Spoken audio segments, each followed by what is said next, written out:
The Forgotten Testimony. The Grand Assembly Hall of the Galactic Unity Council stretched across 3 kilometers of polished crystalline floor. Representatives from 247 civilizations occupied their designated platforms, each suspended in the air by gravitational fields that hummed with quiet power. The chamber itself was a marvel of engineering, built over 6,000 years ago when the first starfaring species had decided that cooperation was preferable to endless war. Today, however, cooperation seemed to be the last thing on anyone's mind. Diplomat Veron of the Galactic Empire stood at his platform, his forearms crossed in a gesture that his species used to show contempt. He was tall, even by Corvati standards, standing nearly 3 meters in height. His exoskeleton gleamed with the deep purple coloring that indicated his noble birth, and the ceremonial markings etched into his carapace told the story of 12 successful military campaigns. Veron was not a diplomat by choice. He was a warrior forced into the role of negotiator, and he made no effort to hide his disdain for the process. At the center of the chamber, on the highest platform, elder historian Mirath addressed the assembly. She belonged to the Peltharian species, beings who lived for centuries and devoted their long lives to the study and preservation of knowledge. Her skin had taken on the silver-gray color that came with advanced age, and her 6 eyes moved independently as she scanned the gathered representatives. Mirath had served on the council for 170 years. She had witnessed the rise and fall of empires, the birth of new civilizations, and the mistakes that repeated themselves across generations. "I have called this emergency session," Mirath began, her voice carried across the chamber by sophisticated acoustic systems, "to address the growing tensions between the Galactic Empire and the human settlements in the Terminus Belt. More importantly, I am here to provide a final warning to those who continue to underestimate humanity." Veron's mandibles clicked together in the Galactic equivalent of laughter. "Elder Mirath, with all due respect, we have heard these warnings before. Yes, humans are resourceful. Yes, they come from a harsh world. But they are still a young species, barely 2 centuries into their spacefaring age. The Galactic Empire has claimed territories across 17 sectors. We have subjugated or absorbed 43 civilizations. These humans are simply another obstacle to be removed." A ripple of agreement moved through certain sections of the assembly. The younger, more aggressive civilizations nodded their approval. They saw humanity as the council saw them, as newcomers who had not yet learned their place in the galactic hierarchy. But the older civilizations, those who had observed humanity since their first stumbling steps into space, remained silent and watchful. Mirath activated the central holographic display. An image appeared, showing a blue and green planet that rotated slowly in the air above the assembly. "This is Earth, the human homeworld. It is classified as a Class 14 death world, one of the most hostile environments known to support intelligent life. The gravity is 38% above galactic standard. The atmosphere contains 21% oxygen, creating an environment where fire spreads with terrifying speed. The planet experiences extreme weather patterns, tectonic instability, and harbors millions of species that have evolved to kill and consume each other." "We know all of this," Veron interrupted. "It makes them tough, so what? The Draknor come from a Class 12 death world, and we conquered them in 3 years. The Draknor had a population of 2 billion spread across 1 world," Mirath replied calmly. "Humans number over 30 billion across 147 colonies. The Draknor had achieved spaceflight 2,000 years before you encountered them and had grown complacent. Humans achieved spaceflight 200 years ago and have not stopped expanding since. The Draknor fought with honor and tradition. Humans fight to survive, and they do not care about honor when survival is at stake." The holographic display changed, showing historical footage of human conflicts, wars that had consumed entire continents, weapons that could sterilize planets, cities reduced to ash and rebuilt within decades. The images showed a species that had clawed its way to the top of its world's food chain through sheer stubbornness and creativity. "In the past 50 years, Mirath continued, 17 different civilizations have entered into conflict with humanity. 17. Some were minor border disputes. Others were attempts at subjugation or resource theft. Would you like to know how many of those civilizations achieved their objectives?" Silence filled the chamber. "0, Mirath said. "Not a single one." The Zethian collective attempted to raid human colony ships for slaves. Humans tracked them back to their home system and destroyed every Zethian military installation. The raids stopped. The Morphean Syndicate tried to claim a human agricultural world, arguing that humans had no right to such a fertile planet when other species were starving. Humans shared their agricultural technology freely with those who needed it, then fortified every single one of their food-producing worlds. The Morpheans found themselves unable to threaten anyone ever again. Varen shifted his weight, his confidence wavering slightly. Those were minor conflicts with weak civilizations. The Corvathi Empire is neither minor nor weak. No, you are not, Mirath agreed, which is precisely why I am begging you to reconsider your current course of action. The Terminus Belt contains valuable minerals, yes. The human colony there, which they call Last Hope, has been extracting those minerals for 15 years. They have built homes, established families, created a community. You have filed a territorial claim with this council, arguing that your exploratory vessels surveyed the belt first 70 years ago, before humans even arrived in that sector, which gives us legal right to the territory, Varen insisted. Legally, your claim has merit, Mirath acknowledged, which is why this council has been attempting mediation for the past 8 months. We have offered the humans compensation. We have offered them other territories. We have offered joint development agreements. They have rejected every proposal. Then they are fools, Varen declared. The Corvathi fleet is already en route to the Terminus Belt. We have dispatched 60 warships, the largest deployment our empire has made in a decade. The humans have a mining colony with perhaps 20,000 inhabitants and no military presence. They will evacuate or they will be removed. The council has had 8 months to resolve this. We will resolve it in 8 days. Mirath's 6 eyes all focused on Varen simultaneously, a gesture that indicated extreme concern among her people. Diplomat Varen, I have studied humanity for 30 years. I have read their histories, watched their entertainment, spoken with their philosophers and their warriors. I have learned their languages and their customs. I have walked on Earth and felt the oppressive gravity that shapes every moment of their existence. And I am telling you with absolute certainty that attacking that colony is a mistake you will regret for whatever time your empire has remaining. Is that a threat, Elder? Varen demanded. It is a fact, Mirath replied. Humans have a saying, do not wake a sleeping giant. You are about to do exactly that. You are about to show humanity that the galaxy sees them as expendable. You are about to demonstrate that might makes right. And when you do, when you attack those 20,000 civilians who want nothing more than to mine rocks and raise their children in peace, you will discover what humans become when they stop being civilized. Varen's platform began to descend, indicating his intention to leave. The council has wasted enough of my time. The Corvathi fleet will claim the Terminus Belt. The humans will leave. If they resist, they will be eliminated. This matter is closed. As Varen's entourage departed, taking with them the representatives of 5 other civilizations who supported the Corvathi position, Mirath remained on her platform. She looked out across the assembly at those who remained. Many of them looked troubled. They had heard the warnings, seen the evidence, but ultimately they would not intervene. The council could recommend and mediate, but it could not prevent sovereign civilizations from pursuing their territorial claims. Mirath activated her personal communicator and sent an encrypted message to a contact she had cultivated over years of careful relationship building. The recipient was Ambassador Sarah Chen, humanity's representative to the Galactic Unity Council. The message was brief but carried the weight of genuine concern. They are coming. 60 ships. 7 days. I am sorry we could not stop this. Warn your people. The Terminus Belt was a vast field of asteroids that orbited a dying red giant star. The asteroids were rich in rare minerals, particularly iridium and platinum group metals that were essential for advanced manufacturing. The human colony of Last Hope consisted of 47 separate habitats, each one carved into a different asteroid. The largest habitat housed 8,000 people. The smallest held only 200. They were miners, engineers, teachers, doctors, and families who had chosen the harsh life of asteroid mining for the promise of prosperity and independence. Colonial Director Maya Torres was a third-generation asteroid miner.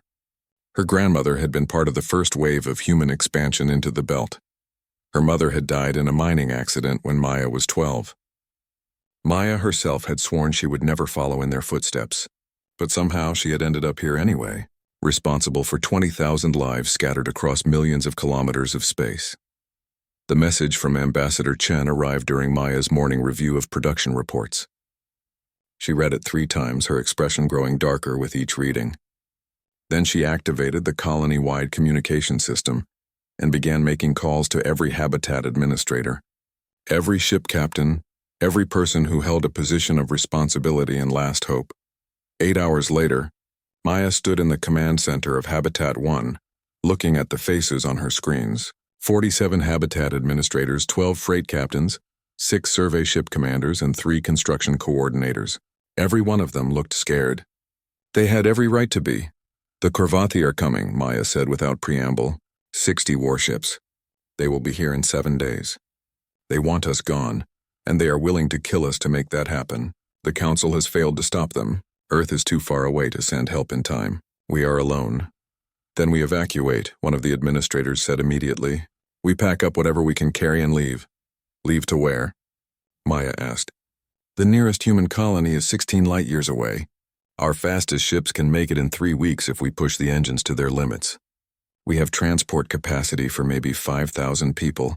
If we pack the ships beyond safety limits, that leaves 15,000 people here with no way out.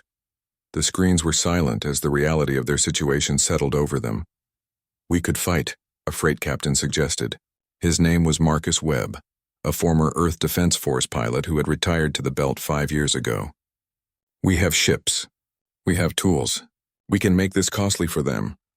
We are miners, not soldiers, another administrator protested. We will be slaughtered. Maybe, Maya said quietly. Or maybe we make them regret ever coming here. Maybe we show them that humans do not go quietly. Maybe we buy enough time for some of our people to escape and for word to reach Earth about what happened here. The Korvathi think we are weak. Let us show them they are wrong. She looked at each face on her screen, seeing fear, determination, and resignation in equal measure. I will not order anyone to fight. If you want to take your people and run, do it. No one will judge you. But I am staying. Last Hope is my home. It is our home. And I will not give it up without making them bleed for every meter. One by one, the administrators began to nod. Then the ship captains. Then the engineers and coordinators. They were scared, yes, but they were also angry. They had built something here, carved life from dead rock floating in the void, and they would not surrender it to an empire that saw them as nothing more than an inconvenience. Maya began issuing orders. Every mining laser would be recalibrated as a weapon. Every demolition charge would be repositioned as a mine. Every ship would be armed with whatever they could improvise. The children and those who could not fight would be loaded onto the fastest ships and sent away immediately. Everyone else would prepare for war. In 7 days, the Korvathi would arrive. They would expect an easy victory. They would find humans instead, and they would learn the lesson that the Council had tried to teach them. Some lessons, Maya thought grimly, could only be learned through pain. The price of arrogance, the Korvathi war fleet emerged from hyperspace at the edge of the Terminus Belt, with the precision that came from centuries of military tradition. 60 warships, arranged in a formation that had been perfected through countless campaigns, their hulls gleaming with the distinctive purple markings of the Empire. Each ship was a weapon forged in the dockyards of Korvath Prime, designed to project power and inspire fear. The fleet carried 12,000 warriors, enough to occupy a dozen colonies or reduce them to debris. Diplomat Varen stood on the bridge of the flagship Dominator, his forearms clasped behind his back as he observed the tactical displays. The Terminus Belt appeared as a scattered field of markers on the holographic projection, each one representing an asteroid or human habitat. Varen felt satisfaction coursing through his body. The humans had not fled. That was good. It would make the occupation simpler. They would land troops, secure the facilities, and establish Korvathi control. The humans would be given one final chance to leave peacefully. If they refused, they would be removed by force. It was all very straightforward. Commander Thrace, Varen addressed his military commander, a veteran of 30 campaigns who had earned his position through demonstrated competence and ruthlessness. Send the message to the human leadership. Standard surrender terms. They have 2 hours to begin evacuation procedures. Thrace activated the communication system, broadcasting on all frequencies that the humans would be monitoring. Attention human colonists of the Terminus Belt. This is Commander Thrace of the Corvathi Imperial Fleet. You are hereby ordered to evacuate this territory within 2 standard hours. This system has been claimed by the Corvathi Empire under Article 73 of the Galactic Unity Treaty. Any humans remaining after the designated time will be classified as hostile combatants and dealt with accordingly. This is your only warning. The response came faster than Varen had anticipated. A human face appeared on the main screen. A woman with dark hair pulled back severely, her expression calm despite the fleet arrayed against her colony. This is Colonial Director Maya Torres of Last Hope. We reject your ultimatum. This colony has been established for 15 years under legitimate human territorial claims. We will not abandon our homes. If you attack us, you will be committing an act of war against humanity. Varen's mandibles clicked in amusement. Director Torres, you have 20,000 civilians and a handful of mining ships. We have 60 warships and 12,000 trained warriors. There is no scenario in which you survive a military confrontation. Be reasonable. We will provide transport assistance for your evacuation. No one needs to die today. You are right, Maya said. No one needs to die today. You could turn your fleet around and leave. We are willing to negotiate a settlement with your empire through proper council channels. But we will not be intimidated into abandoning everything we have built. 2 hours, Director, Varen said. Use them wisely. He terminated the communication and turned to Thrace. They are bluffing. Humans are emotional creatures, but they are not suicidal. When they see we are serious, they will evacuate. Thrace was not so certain. He had reviewed the intelligence reports about humanity, the ones that Varen had dismissed as exaggerations. Humans had a disturbing tendency to choose death over submission. But Thrace was a soldier, and soldiers followed orders. Sir, recommend we deploy reconnaissance drones to map the colony defenses before committing ground forces. Defenses? Varen laughed. They are miners, Thrace. What defenses could they possibly have? The first indication that Varen had miscalculated came 90 minutes later when 3 Corvathi scouts approached Habitat 1 to conduct the reconnaissance that Thrace had requested. The scouts were small, fast ships designed for surveillance. They carried minimal weapons and relied on speed and sensors to gather information. As they approached the largest asteroid habitat, their sensors detected what appeared to be normal mining activity. Ships moving between asteroids, work crews on the surface, everything that would be expected from a functioning colony. Then, the asteroids opened fire, what the Corvathi scouts had assumed were standard industrial. Mining lasers revealed their true nature as weapons capable of cutting through military-grade armor. The beams, designed to slice through solid rock, carved into the scout ships with devastating efficiency. 2 of the 3 scouts were destroyed before they could even transmit a warning. The third managed to escape, its hull breached in 17 places, trailing atmosphere and fluids. On the Dominator, alarms erupted across the bridge. Thrace immediately brought the fleet to combat readiness, while Varen stared at the tactical display in disbelief. They destroyed military vessels with mining equipment? The power output from those lasers exceeds our initial estimates by 300%, Thrace reported, his voice tight with concern. They have also repositioned their habitats. What we thought was random placement is actually a defensive formation. Each habitat can provide covering fire for at least 2 others. Sir, these colonists have turned their entire settlement into a fortress. Varen's confidence faltered for the first time. They are still just civilians with improvised weapons. Deploy the assault squadrons. Take Habitat 1. Once we have secured one habitat, the others will surrender. 20 Corvathi assault ships, each carrying 60 warriors in full combat armor, accelerated toward Habitat 1. The ships were equipped with breaching equipment, heavy weapons, and countermeasures against typical defensive systems.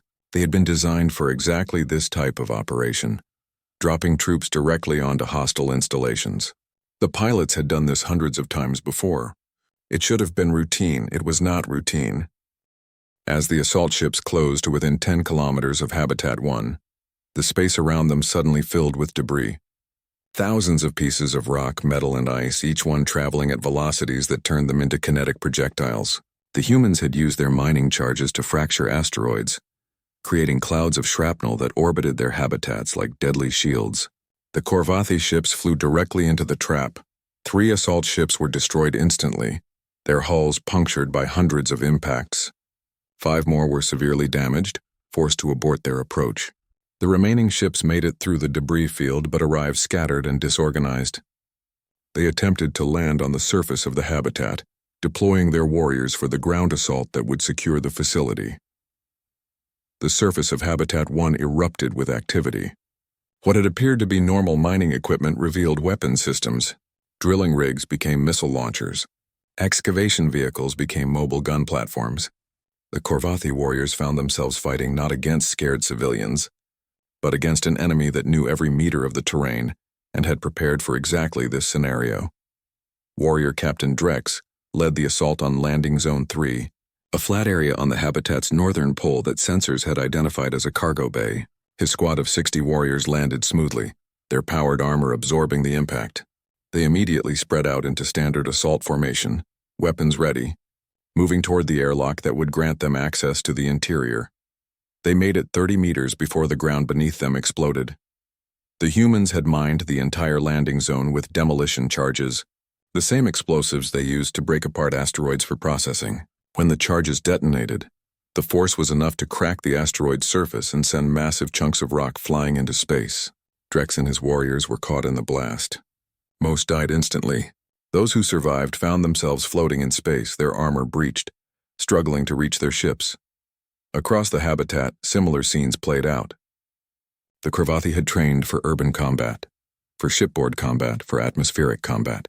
They had not trained to fight in an environment where the enemy could literally explode the ground beneath their feet.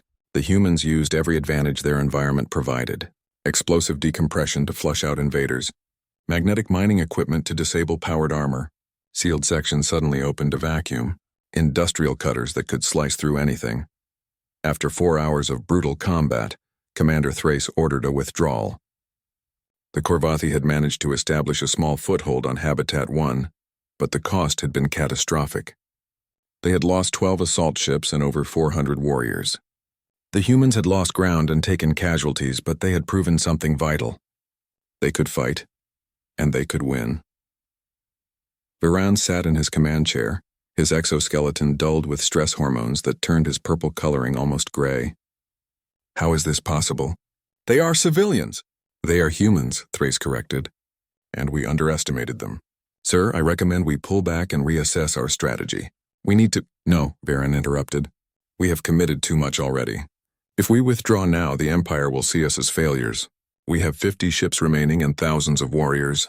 They have mining tools and desperation. We will simply take a different approach. Bombardment. We will destroy their habitats from range, force them to abandon the settlements or die in vacuum. Thrace felt something cold settle in his chest. Sir, that would be a massacre. The Council gave us 8 months and accomplished nothing, Viran snapped. We will solve this problem in our own way. Target Habitat 1, full bombardment. Reduce it to debris, the order was given. The Korvathi warships moved into bombardment range and began charging their primary weapons. On Habitat 1, Maya Torres watched the tactical displays and knew what was coming. She had bought time. She had shown the Korvathi that humans would not go quietly, but now the enemy had decided that if they could not occupy the habitats, they would simply destroy them. All personnel to evacuation ships, Maya ordered. Get as many people off Habitat 1 as possible. We have maybe 10 minutes before they open fire. But even as she gave the evacuation order, Maya was activating another system, one that had been prepared from the very beginning.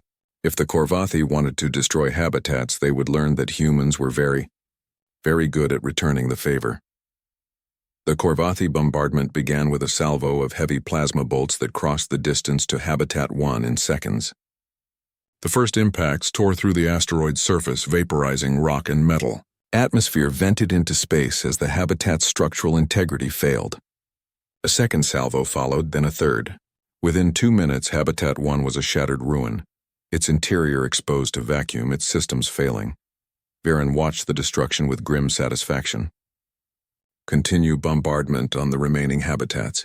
They will surrender now or they will all die. Then the humans struck back.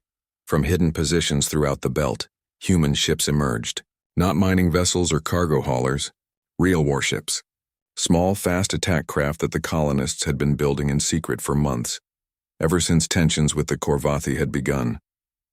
The ships were crude by military standards, cobbled together from mining equipment and purchased weapons, but they were crewed by people who had nothing left to lose. The attack craft swarmed the Korvathi fleet, launching missiles, firing lasers, and in some cases simply ramming damaged enemy ships. One human pilot, a woman named Sarah Kim who had lost her family in the bombardment of Habitat 1, flew her ship directly into a Korvathi cruiser's engine, destroying both vessels in a massive explosion. The battle descended into chaos. The Korvathi fleet, designed for formation combat and overwhelming firepower, struggled to deal with the fast, unpredictable human attack craft. Viran ordered his ships to scatter, to engage the attackers individually, but this only broke up the fleet's cohesion. Individual Korvathi ships found themselves surrounded by multiple human vessels, all attacking with suicidal determination. Commander Thrace coordinated the defense as best he could, but he could see the battle was going badly. The humans were losing ships, yes. They were taking casualties. But they were also inflicting terrible damage on the Korvathi fleet.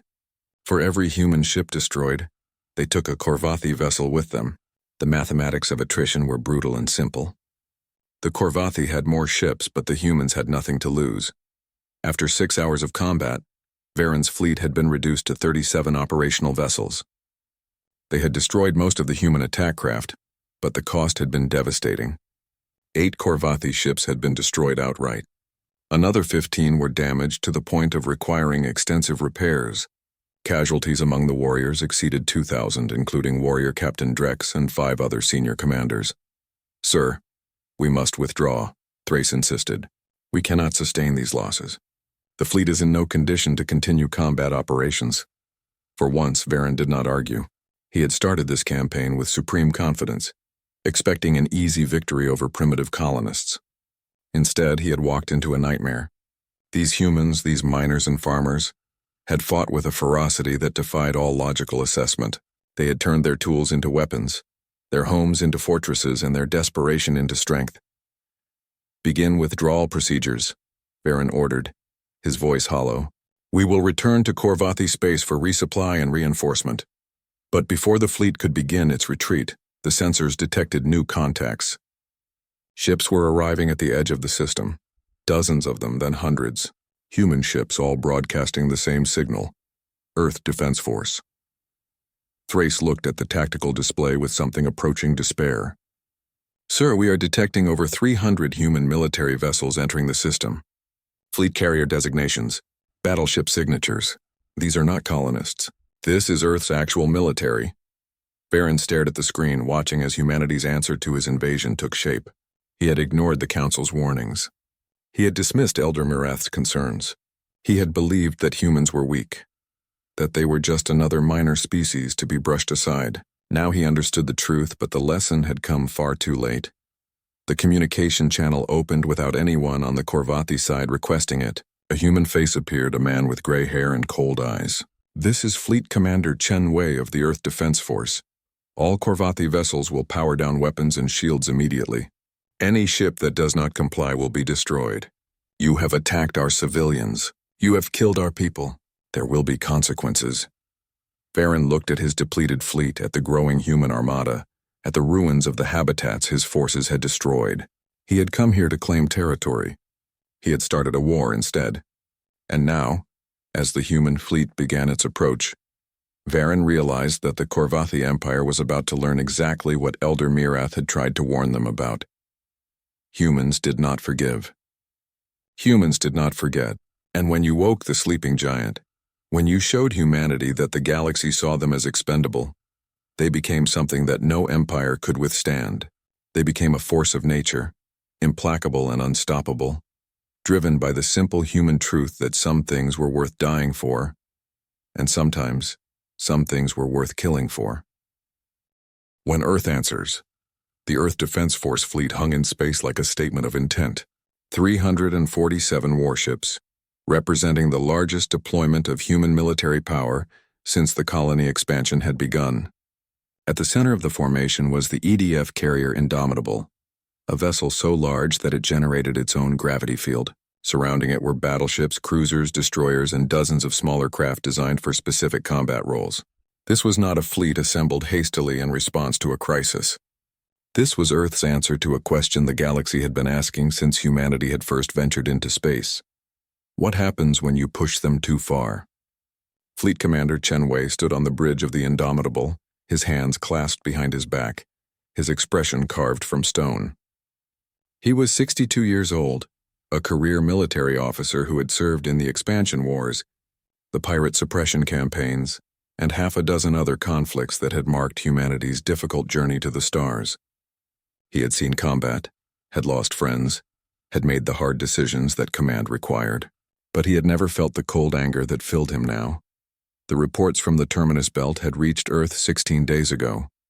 Video footage of the Corvathi bombardment, lists of casualties, images of shattered habitats and dying colonists.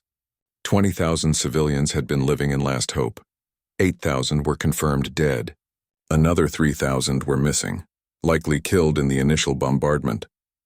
The survivors had fled to the outer belt, hiding in emergency shelters and damaged ships, waiting for rescue that they had feared might never come.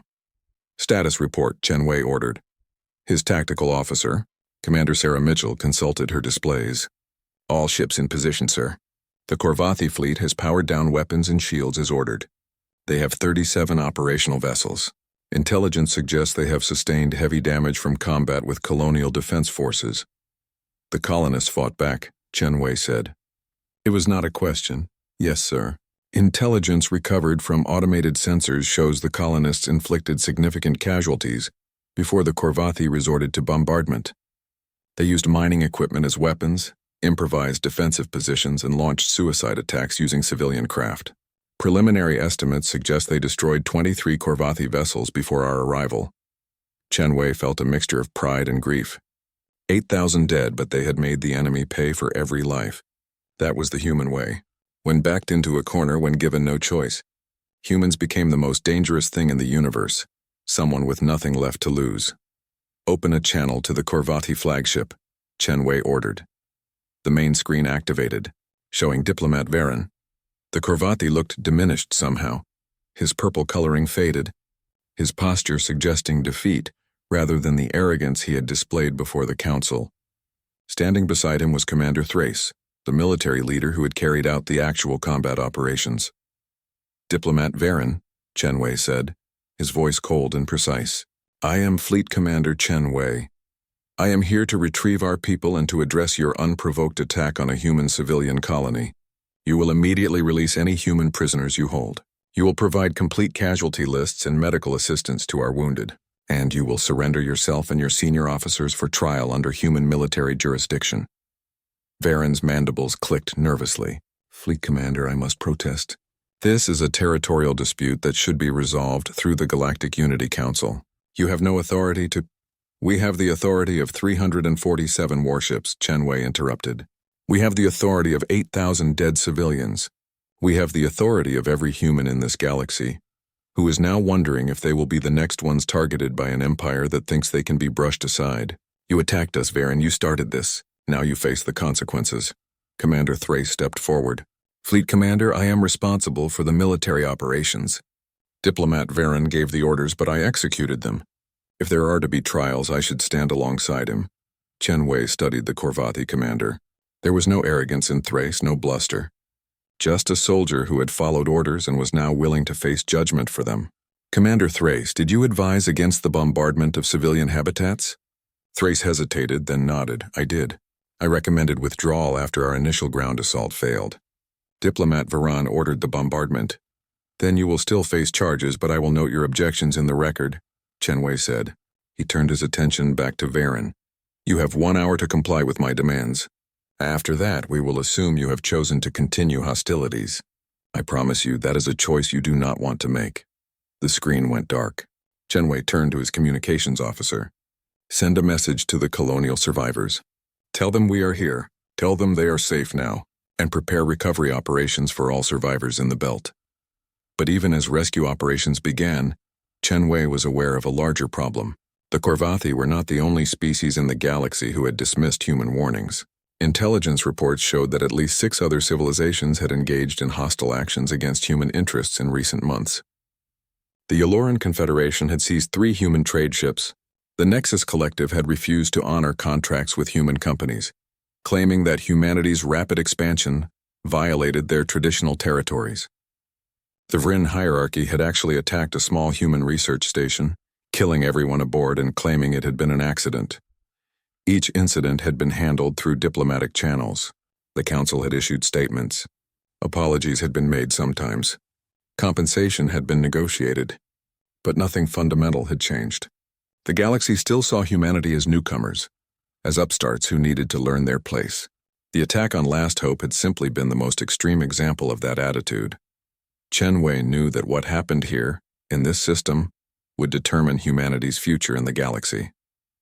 If they let the Korvathi off with a slap on the wrist, if they sought only diplomatic solutions and council mediation, the message would be clear. Humans could be attacked with minimal consequences. But if they responded with overwhelming force, if they made the Korvathi an example, then every other civilization would think twice before targeting human settlements. "Sir, we are receiving a transmission from the Galactic Unity Council," Commander Mitchell reported. "Elder Historian Mirath is requesting to speak with you."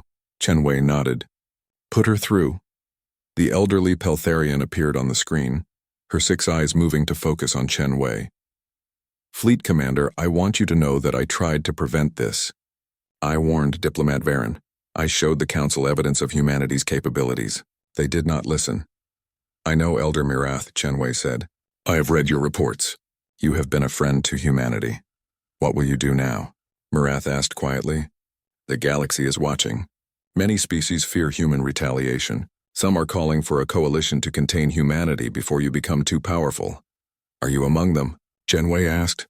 "No," Mirath said firmly. "I believe humanity has every right to defend itself.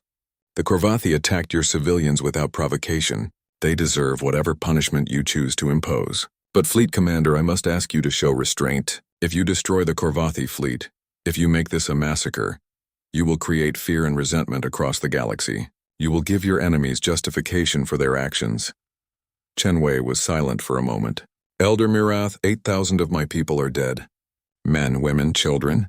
They died because Diplomat Varen decided that human lives were worth less than Korvathi territorial ambitions. You want me to show restraint?" "I want you to show wisdom," Mirath replied. "Restraint and weakness are not the same thing. You can make the Korvathi pay for what they did without becoming the monsters some species claim you are. Show the galaxy that humans can be just as well as strong." The channel closed. Chen Wei stood in silence, considering the elder's words. Then he turned to his staff. "Change of plans. We will not destroy the Korvathi fleet. Instead, we are going to make them wish we had." Over the next 72 hours, the Earth Defense Force conducted what would become known in galactic history as the Terminus Occupation. Every Korvathi warship was boarded by human marines. The crews were disarmed and detained. The ships themselves were systematically stripped of all weapon systems, engines, and military equipment. What remained were hollow shells, capable of basic life support but nothing else. The Korvathi warriors were held in detention facilities set up on secure asteroids, treated according to human military protocols for prisoners of war. They were given food, medical care, and protection. But they were also shown footage of what their bombardment had done. Images of broken habitats and dead civilians. Recordings of final messages from colonists who knew they were going to die. The Korvathi warriors were forced to see the consequences of their actions in graphic detail. Diplomat Varen and Commander Thrace were transported to the Indomitable for formal proceedings. The trial was conducted under human military law, but it was broadcast across the galaxy on open channels. Anyone who wanted to watch could do so. Chen Wei wanted the galaxy to see this. He wanted every civilization to understand what happened when you attacked humanity. The evidence was overwhelming. Video recordings from the Korvathi fleet showing Varen giving the bombardment order. Communications logs. Casualty reports. Survivors who testified about watching their homes destroyed. Their families killed. Varan's defense was weak. He argued that it was a legitimate military operation, that the colonists had refused to evacuate, that he had been acting within his authority as a representative of the Korvathi Empire. The tribunal found him guilty of war crimes, specifically the deliberate targeting of civilians. The sentence was life imprisonment on a human prison world, under conditions that met galactic standards for humane treatment. but ensured he would never be free again.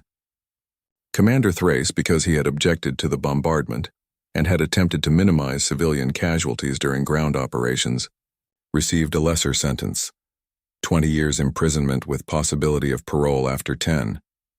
But the real message was not in the sentences. The real message was in what happened next. Chen Wei stood before the galactic broadcast cameras and addressed the entire galaxy. For those civilizations watching this, I want to be very clear about something. Humanity did not seek conflict with the Galactic Empire. We were willing to negotiate. We were willing to compromise. We appealed to the Galactic Unity Council for mediation. We did everything that civilized species are supposed to do when there is a dispute. He paused, letting the words settle. The Galactic Empire chose violence instead. They chose to attack civilians. They chose to ignore warnings from species who have known us longer. And now they face the consequences of those choices. This is the only warning the galaxy will receive. Human settlements, human ships, human citizens are under Earth's protection. If you attack us, we will defend ourselves. If you kill our people, we will hunt you across the stars. If you think we are weak because we prefer diplomacy to war, you are making a fatal mistake. We do not want to be the galaxy's police. We do not want to conquer or subjugate. We want to trade, to explore, to share knowledge and culture. But make no mistake, we will never again allow anyone to attack our people without facing overwhelming retaliation. We will not be victims. We will not be prey. We will not be dismissed. The broadcast ended. The message had been delivered. And across the galaxy, in hundreds of star systems and countless alien civilizations, leaders watched and understood. Humanity had changed the rules. The sleeping giant was awake, and it would not go back to sleep. In the weeks following the Terminus incident, as it became known, there were significant changes in how the galaxy treated humanity. The Yaloran Confederation immediately released the captured trade ships and offered formal apologies, along with substantial compensation. The Nexus Collective suddenly discovered that their territorial disputes could be resolved through negotiation after all. The Vrin hierarchy claimed the research station attack had been a tragic error and volunteered to fund a memorial to the victims. The Galactic Empire, facing internal political crisis due to the disaster Varen had caused, agreed to a treaty that recognized all existing human territorial claims and established a demilitarized zone along the human Galactic border. It would be policed by neutral forces under council authority. Elder historian Mirath visited Earth 6 months after the incident. She met with human leadership in Geneva, the historic city that had once been the center of Earth's own diplomatic efforts before humanity had reached the stars. As they walked through the old city, Mirath asked the question that had been bothering her. Fleet Commander Chen Wei showed remarkable restraint during the Terminus response. He could have destroyed the Galactic fleet. He could have invaded Galactic space. Why did he stop? The human diplomat accompanying her smiled. Because we learned something from our own history, Elder Mirath. The most dangerous thing you can be is an enemy with nothing to lose. By showing restraint, by treating prisoners humanely, by following our own laws even when dealing with those who attacked us, we demonstrated that we are civilized. But we also demonstrated that we are strong enough to be civilized on our own terms. You wanted the galaxy to fear you but also respect you, Mirath observed. We wanted the galaxy to leave us alone, the diplomat corrected. Fear and respect are just tools to achieve that goal. We do not want to rule the galaxy. We just want to live in it safely. The Galactic thought we were weak because we value life, even alien life. Chen Wei showed them that valuing life and being willing to protect it are not contradictory. They are complementary. Mirath considered this. In her long life, she had seen many species rise to power, some through conquest, some through diplomacy, some through technology. But humanity was different. They had risen through sheer stubborn determination, refusing to be limited by what others thought they could achieve. They had taken a death world and made it a garden. They had taken the vacuum of space and made it home. And when threatened, they had shown that they could be as deadly as the world that birthed them. What happens now? Mirath asked. Now we continue building, the diplomat said. We will establish more colonies, expand trade networks, contribute to galactic civilization. We will work with the Council to resolve disputes peacefully whenever possible, but we will also maintain our fleet. We will train our soldiers. We will remember Last Hope and the 8,000 who died there, and we will make sure the galaxy never forgets either. The galaxy will not forget, Mirath assured her. The Terminus incident has already become required study at the Council Academy. Future diplomats will learn about what happens when you ignore warnings about humanity. The Galactic Empire has become a cautionary tale. They walked in silence for a while, through streets where humans had once fought their own wars, made their own peace, built their own civilization. Eventually, Marath spoke again. Do you think there will be other incidents? Other species who test humanity's resolve? The diplomat nodded. Almost certainly. The galaxy is a big place full of species with different values and priorities. There will be misunderstandings, conflicts, maybe even wars. But I do not think anyone will make the same mistake the Corvati made. No one will assume we are too weak to fight back. No one will think they can attack our civilians without consequences. And if they do? Marath pressed. The diplomat's expression hardened. Then they will learn the same lesson. Humans do not start fights, but we finish them. Every single time. Back in the Terminus Belt, the survivors of Last Hope were rebuilding. The damaged habitats were being repaired. New ones were being constructed. The Earth government had provided resources, but more importantly, they had provided something else. Recognition. The civilians who had fought and died at Last Hope were honored as heroes. Their names were carved into a memorial that would orbit the belt forever. Colonial Director Maya Torres received the Earth Medal of Valor, humanity's highest civilian honor. During the ceremony, Maya was asked if she would rebuild Last Hope or start fresh somewhere else. Her answer was immediate: we are staying. Last Hope is our home. 8,000 of our people died defending it. We are not abandoning it now. We will rebuild it bigger, stronger, and better than before, and we will make sure that everyone who visits this system knows the price that was paid here. The rebuilt Last Hope became something more than just a mining colony. It became a symbol. Tour ships brought visitors to see the memorial, to hear the stories, to understand what had happened when the galaxy had underestimated humanity. The shattered remains of Corvati warships were left in orbit, preserved as a reminder. School children throughout human space learned about the Terminus incident, about ordinary people who became extraordinary when their survival demanded it. And throughout the galaxy, in alien civilizations that had never met a human, in species that had never heard of Earth, the word spread. There was a new power in the galaxy, a species from a death world that valued peace but would wage war with terrifying efficiency when provoked. They were called humans, and the smart species left them alone. Elder historian Myrath added a new entry to the Council archives, updating the humanity file that she had maintained for decades. The final line read, "Humanity has demonstrated that they are not the sleeping giant we feared. They are awake, aware, and capable. They seek peaceful coexistence but will not accept subjugation. Recommendation to all Council members: treat humanity with respect, negotiate in good faith, and under no circumstances provoke them without understanding the full consequences of that choice. They will give you one warning. Heed it." The warning had been given. The Corvati had ignored it. They had paid the price. And the galaxy had learned the lesson that should have been obvious from the beginning. You do not wake the giant. But if you do, if you insist on conflict, if you give humans no choice but to fight, then you better be prepared for what comes next. Because humans do not fight for glory or conquest. They fight for survival, and there is nothing in the universe more dangerous than someone fighting to survive. The Terminus incident became the dividing line in human galactic history.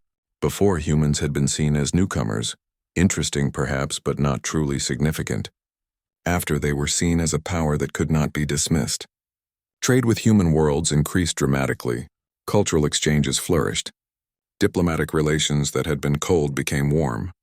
The Council offered humanity a permanent seat on the Security Directorate, the powerful body that made decisions about galactic peacekeeping. But most importantly, the attacks stopped. The raids ceased. The provocations ended. Not because the galaxy had suddenly learned to love humanity, but because they had learned to respect what humans could do when pushed. And respect, backed by demonstrated capability, was better than love. 40 years after the Terminus incident, Maya Torres was an old woman. She still lived in Last Hope, though she had retired from active administration. She spent her days tending the memorial garden, a sealed habitat where plants from Earth grew in memory of those who had died. Young people would visit her, asking questions about the battle, about what it had been like, about whether she had been scared. Of course I was scared, she would tell them. Only fools are not afraid when facing death. But fear does not mean surrender. Fear just means you understand the stakes. Would you do it again? They would ask. Yes, Maya would answer without hesitation. Every time. Some things are worth fighting for. Some things are worth dying for. Home is one of those things. Family is another, and the principle that you cannot be pushed around just because someone bigger thinks they can do it. That is worth fighting for too. On the day Maya Torres died at the age of 87, the Earth government ordered all flags lowered to half-staff. In last hope, work stopped for an hour as everyone gathered at the memorial. Ships throughout the belt sounded their horns in tribute, and in the council chambers elder historian Mirath, now ancient even by Peltharian standards, stood and offered a moment of silence for the woman who had shown the galaxy what humans were capable of. The sleeping giant was awake. It would never sleep again, and the galaxy was learning to live with that reality, one day at a time. The story of humanity's rise continued, written in the stars, forged in conflict, maintained through strength. But it began with a warning that was ignored, and a colony that refused to die quietly. It began with last hope and the lesson it taught the galaxy. Never underestimate someone who has nothing left to lose, and never, ever wake the giant.